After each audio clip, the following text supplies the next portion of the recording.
la seconde moitié des années 30 sans en être très consciente se prépare à la guerre. C'est bien sûr l'Allemagne qui est au cœur de son déclenchement. Hitler est au pouvoir, il transforme peu à peu la société allemande en dictature.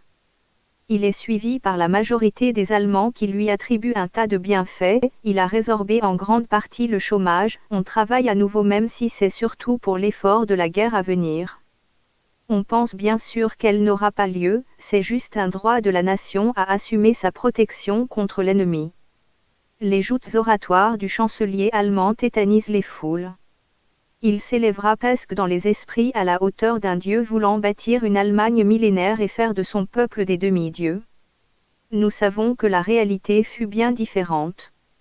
En France, la situation est inverse, le pays ne marche pas au pas, il part en vacances grâce aux congés payés.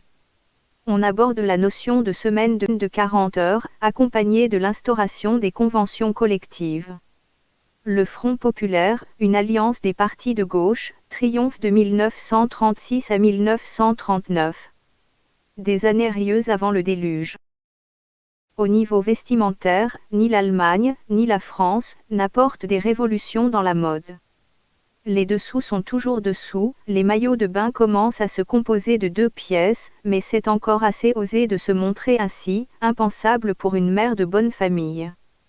Malgré tout le soutien-gorge se perfectionne, il se décline en différentes tailles de bonnets comme l'alphabet, A, B, C, D, c'est Warner en Amérique qui lança le procédé. À chaque femme de trouver les astuces qui mettront le mieux en valeur sa poitrine, problème terriblement existentiel. Ces années auraient pu passer comme le vent si ce n'est que pendant ce laps de temps, on mit au point une grande révolution textile, le nylon. N'en déplaise aux romantiques et fadas de cette matière, c'est purement de la chimie, un dérivé du goudron. Son inventeur, en fait il travaille avec une équipe, Wallace Carouter, n'est pas un philanthrope, mais un chimiste. C'est en 1935 que naît dans les laboratoires américains de Dupont de Nemours, le premier fil de nylon. Ce résultat est la suite de différentes expériences qui sont faites depuis plusieurs années et qui passent par l'invention du caoutchouc synthétique. À l'origine le produit se nomme polyamide 6 à 6, formule de base et variable qui fait mention du nombre d'atomes de carbone qui entrent dans sa composition. Carouter ne profitera aucunement de la gloire qui sera attachée à son invention puisqu'il se suicide en 1937, sans donner de raison. Bien évidemment, on songea très vite à utiliser commercialement cette invention, ce qui se fera en 1938, mais il faudra encore lui donner un nom qui sonne bien et facile à retenir, un atout commercial non négligeable. Imaginez la catastrophe si on l'avait appelé biprectapliosol plus méré, nylon c'est mieux. À son apparition le nom fut accompagné de quelques plaisanteries sur sa signification, on fit quelques jeux de mots, pas toujours très convenables style nos yeux lorgnent outrageusement Noémie ou comme ce fut la cas en anglais No you lick all nipples, maintenant vous sucez des vieux nichons. Il semblerait que la vérité vraie est l'emploi des initiales des épouses de 5 chimistes qui travaillèrent à l'invention, Nancy, Yvonne, Louelle, Olivia et Nina. C'est une marque déposée. L'avènement du nylon et son triomphe n'est pas sans raison.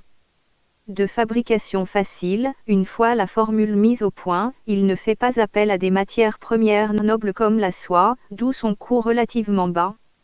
Sa transformation est facile, on peut lui adjoindre de la couleur et lui donner toutes les formes. Sa solidité est presque à toute épreuve tout en étant aisément malléable.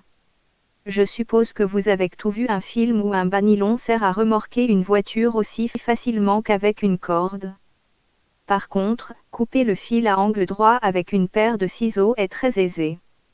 Son utilisation est pratiquement universelle, on l'utilise énormément avec ses dérivés dans la fabrication de la lingerie, mais aussi dans des vêtements plus traditionnels comme les blouses. Ses fibres absorbantes et sèchent vite. L'industrie de loisirs l'utilise également, jouets, fils de pêche, même des pièces mécaniques pour les voitures sont à base de nylon. Un de ses principaux défauts est lié au feu. Il ne brûle pas vraiment, mais fond tout en dégageant une odeur pas très agréable et quelque peu toxique. Le cas échéant, cela peut occasionner des brûlures aggravées s'il est porté comme vêtement lors d'une proche exposition à une flamme. Mais d'autres textiles peuvent produire les mêmes effets. Quand on invente quelque chose dans un but commercial, le marketing recherche le meilleur moyen pour cibler le marché et voir dans quel secteur le produit a le plus de chances d'avoir des débouchés, surtout si ses possibilités d'adaptation sont grandes. Il n'en a pas été différemment pour le nylon, produit prometteur. Une des premières applications du nylon fut pour la fabrication de toiles de parachute. Comme tout le monde ne possède pas un avion et qu'en plus ils ne se tombent pas tous en panne en plein vol, le marché était limité, mais on peut imaginer que l'armée y tenait particulièrement. Mieux fut la brosse à dents, là encore il faut assez peu de nylon pour en faire une, même celle destinée aux grandes gueules, et d'un usage qui s'étale dans le temps. L'idée de remplacer la soie des bas et autres matières par du nylon fut un coup de maître. Potentiellement, on visait la moitié des femmes de la planète multipliée par 2 jambes, ce qui fait une perspective de pas mal d'unités à produire, d'autant plus qu'ils ont durée de vie limitée et sont d'un prix de vente plus accessible. En 1938, ce ne fut pas un succès, mais un triomphe. Si on frise l'émeute aujourd'hui pour s'acheter une pomme en forme de téléphone, ce fut déjà le cas il y a plus de 70 ans pour le bas nylon. Toutes les femmes, du moins occidentales, voulaient voir ça de plus près et surtout l'essayer. La production suit avec peine, il n'y a pas encore tellement d'usines capables d'en produire, il faut le temps de s'organiser, d'acheter des licences. Le temps, c'est justement ce qui va manquer le plus avant que chaque femme puisse satisfaire sa curiosité, mais cela n'a rien à voir avec la mode ou la productivité des usines américaines. Il faut traverser l'Atlantique, direction l'Europe, là on a d'autres préoccupations. Quelques dates. 1936. Hitler présente une invention toute pacifique, la Volkswagen ou la voiture du peuple. Le même personnage ouvre les Jeux olympiques d'été à Berlin le 1er août.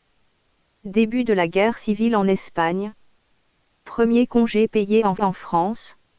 1937. 6 mai, première catastrophe aérienne filmée.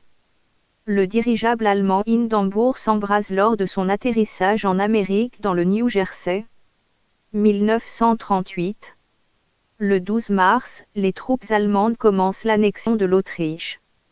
En Allemagne se déroule au mois de novembre ce que l'histoire retiendra sous le nom de Nuit de cristal, on détruit en masse les biens appartenant à des Juifs. 1939.